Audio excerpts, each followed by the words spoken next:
నమస్కారం ఘంటారావానికి స్వాగతం. ముందుగా ప్రధానాంశాలు. రేపు మంత్రివర్గ విస్తరణ ఉండే అవకాశం.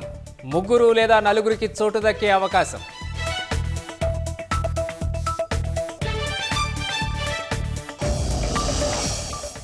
కాళేశ్వరం ద్వారా 20.33 లక్షల ఎకరాలకు నీరందించాం.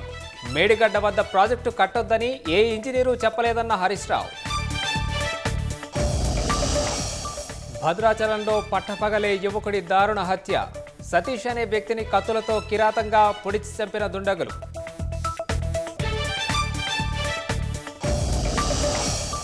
ఛత్తీస్గఢ్ ఎదురుకాల్పుల్లో మావోయిస్టు అగ్ర కమాండర్లు మృతి. పెద్ద ఎత్తున ఆటోమేటిక్ ఆయుధాలు స్వాధీనం.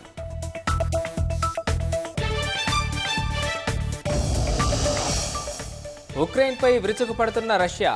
తాజా దాడిలో 3 మృతి, 21 మందికి గాయాలు.